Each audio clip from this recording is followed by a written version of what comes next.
Jungle adalah filem genre petualangan bertahan hidup di hutan Amazon. Berdasarkan kisah nyata, perjalanan petualang Yossi Ginsberg ke hutan hujan Amazon disutradarai oleh Greg McLean dan ditulis oleh Justin Monjo. Filem ini dibintangi oleh Daniel Radcliffe sebagai Yossi Ginsberg, Alex Russell sebagai Kevin, Thomas Chrisman sebagai Carl, dan Joe Jackson sebagai Marcus. Jungle bercerita tentang bagaimana seorang Yossi dan teman-temannya berpetualang di hutan Bolivia, tepatnya di hutan Amazon. Mereka bertekad menemukan suku Indian yang telah hilang, serta pertambangan yang penuh dengan emas. Namun kisah ini sendiri berfokus pada Yossi yang harus bertahan sendirian setelah terpisah dengan yang lainnya. Sama halnya dengan filem yang diangkat dari kisah nyata, setiap scan benar-benar fokus kepada karakter Yossi. Setelah berjalan ke dalam hutan Amazon, Yossi terpisah dengan teman-temannya. Ia pun harus berjuang sendirian di dalam hutan agar bisa bertahan hidup. Seperti apa jalan ceritanya? Langsung aja simak videonya.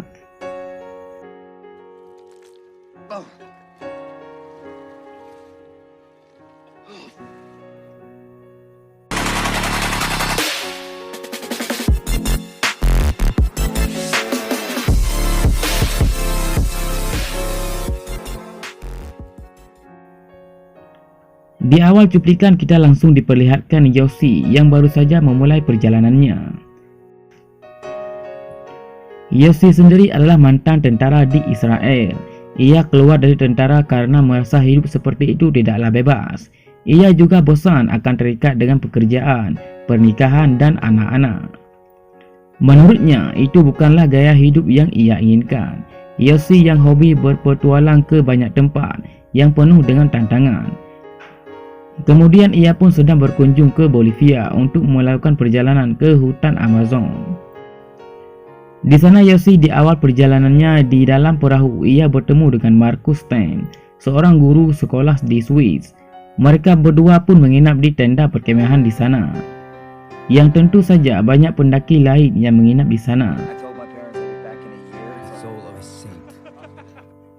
Keesokan harinya Marcus dan Yossi bertemu dengan Kevin Gale, seorang pendaki asal Amerika dan fotografer.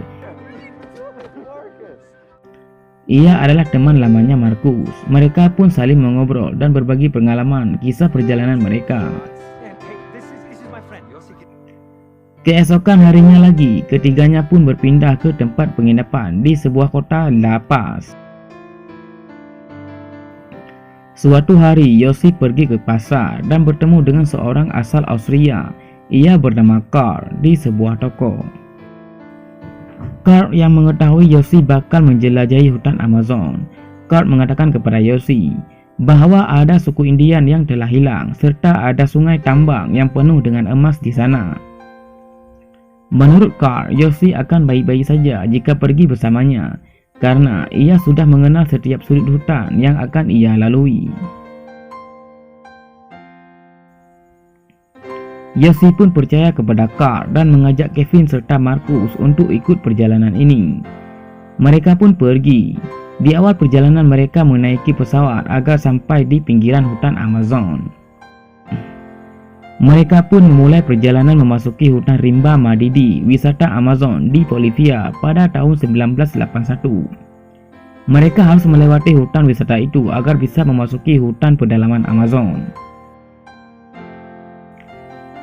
Sesampai di tengah hutan dan melewati hutan wisata itu, mereka pun bermalam di sana dan mendirikan tenda. Itu adalah malam pertama bagi mereka di tengah hutan. Keesokan harinya, Yossi, Marcus, dan Kevin serta Carl kembali melanjutkan perjalanan mereka. Setelah melewati berbagai rintangan dan kehujanan, ketika istirahat di malam hari, makanan mereka pun menipis. Carl mengatakan dia akan mencari makanan tidak jauh di depan mereka. Perjalanan pun kembali dilanjutkan di keesokan harinya. Di tengah perjalanan, Yossi, Marcus, dan Kevin, mereka kehilangan Carl yang merupakan pembantu mereka. Mereka bertiga pun panik dan mencari Carl. Tiba-tiba di depan mereka muncul salah satu suku asal Yamas. Mereka pun lega dan langsung menuju ke tempat kediaman suku asal Yamas itu. Dan tentu saja Carl telah tiba duluan di sana.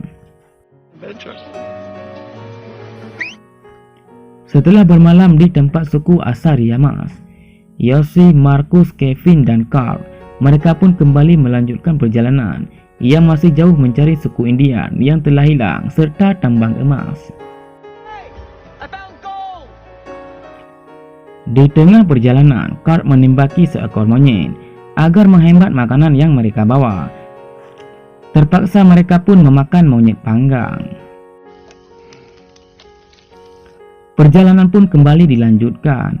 Namun di tengah perjalanan, kaki Marcus terluka akibat gesekan dari sepatunya. Yoshi, Kevin dan Carl, mereka pun harus membuat rencana baru. Mengantarkan Marcus kembali ke suku asal Yamas atau tetap melanjutkan perjalanannya.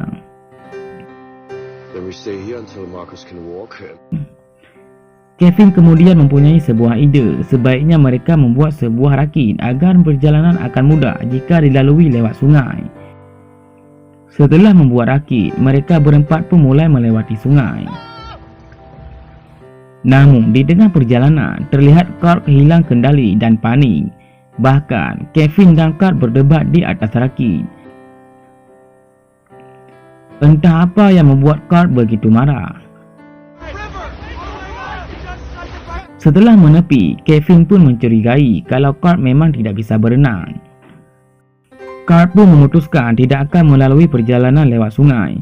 Ia akan melewati hutan walau akan pergi sendirian.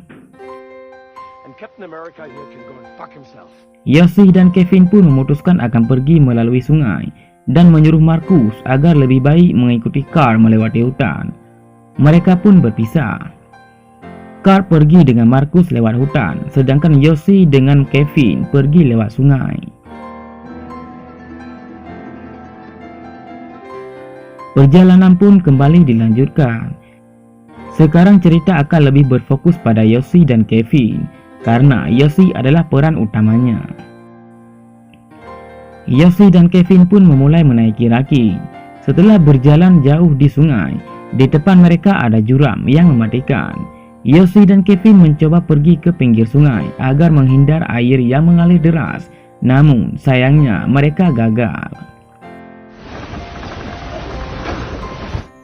Dan di sini Yoshi serta Kevin mereka berpisah. Kevin berhasil menyeberang ke pinggir sungai, sedangkan Yoshi terbawa arus air yang deras. Malam pun tiba. Yoshi yang berteduh di bawah tebing harus hidup sendirian di tengah hutan. Setelah tertidur semalaman, Yoshi pun bangun dan melihat di sungai ada tas yang berisi bahan makan miliknya. Ia pun segera mengambil tas yang dibawa arus air itu dan segera pergi mencari Kevin yang telah berpisah dengannya. Ia terus mencari Kevin sambil berjalan di pinggir sungai. Namun Yoshi akhirnya menyerah. Ia harus tetap melanjutkan perjalanannya tanpa Kevin. Setelah berjalan beberapa hari di tengah hutan Amazon sendirian, Yoshi akhirnya menemukan buah yang bisa dimakan. Setelah itu ketika malam tiba, ia pun beristirahat. Hari demi hari, malam demi malam terus ia lewati, dan ia terus melakukan perjalanan walau sendirian. Di pagi hari, ia merasa kesakitan di dahinya. Terlihat benjolan yang bergerak di dahinya. Ia pun mencoba mengambil, dan ternyata itu adalah sejenis cacing yang telah bersarang di dahinya. Setelah mengambilnya, ia pun terus melanjutkan perjalanan. Tidak jauh ia berjalan, Yoshi menemukan bekas perkemahan. Namun sayangnya tidak ada seorang pun di sana. Sepertinya itu adalah tempat kurit playa yang ada di lokasi peta milik Yoshi. Ia pun harus melakukan perjalanan masih jauh ke depan ke Ruren Nobakyu. Berjalan dan terus berjalan, ia pun menemukan tapak sepatu. Yoshi terus memanggil Kevin. Ternyata tapak itu milik Yoshi sendiri. Ia berjalan memutar ke arah yang sama dan menemukan tapak kakinya sendiri. Yossi pun kesal dan teringat akan kata-kata Carl bahawa sungai adalah teman terdekat bagi para petualang di tengah hutan. Ia pun terus mencari sungai agar tidak tersesat di jalan yang sama. Hari ke-14 selama ia sendirian, malam pun tiba disertai hujan. Ia pun menemukan sungai dan beristirahat di pinggir sungai, walau dalam kehujanan. Di tempat lain, penduduk pedalaman menemukan Kevin yang pingsan di pinggir sungai. Mereka pun membawa Kevin. Ternyata itu adalah tempat ururan Nebaku yang akan dituju oleh Yossi. Kevin pun bertemu dengan Kapten Armando yang merupakan pihak berwenang di sana. Kevin meminta kapten itu untuk mencari Yossi yang masih berada di tengah hutan. Di tempat lain di tengah hutan, Yossi yang sedang meminum air di tepi tebing. Ia mendengar suara pesawat. Ternyata itu adalah Kevin yang sedang mencarinya. Namun sayangnya, karena Yossi berada di tengah hutan, ia pun gagal dilihat oleh Kevin yang berada di pesawatnya. Kevin pun kembali menemui Kapten Armando. Kevin ingin meminta lagi bantuan agar bisa menemui Yossi. Namun sang kapten menyuruh Kevin menemui seorang penduduk yang mengetahui setiap jalan di tengah hutan Amazon. Kevin pun pergi dengan perahu dan ditemani seorang penduduk di sana. Di tempat lain di tengah hutan, Yossi yang sedang kecewa karena tidak bisa memanggil pesawat yang ia lihat. Tiba-tiba ia mendengar suara wanita yang sedang menangis. Yossi pun menghampirinya dan Yossi merasa senang karena menemukan teman di tengah hutan. Ternyata Yossi sedang berkhayal dan berhalusinasi. Ia pun terus berjalan sambil berhalusinasi. Namun tiba-tiba ia terjatuh ke dalam lumpur hisap. Yossi hampir tenggelam di dalamnya, namun akhirnya ia pun berhasil keluar. Dan karena ia terus merasa berkhayal, Yossi pun melepas semua bajunya dan membiarkan semut api untuk menggigitnya agar ia merasakan sakit dan terbebas dari halusinasinya. Setelah berlari dalam kesakitan akibat gigitan semut, Yossi pun menemukan sungai dan beristirahat di sana hingga malam tiba. Keesokan harinya ketika ia tertidur, tiba-tiba Kevin yang ditemani oleh seorang penduduk lokal terlihat di dekat Yossi. Kevin hampir pulang karena ia merasa tidak ada lagi harapan untuk menemukan Yossi. Namun tiba-tiba ketika mau pulang, Yossi berdiri sambil memanggil nama Kevin dengan nada yang kecil. Namun seolah-olah Kevin mendengarnya dan menoleh ke belakang dan melihat Yossi. Kevin pun segera menyuruh seorang penduduk itu yang menemaninya untuk berputar perahu dan menjemput Yossi. Yossi pun menangis sambil kegembiraan dan penuh rasa syukur.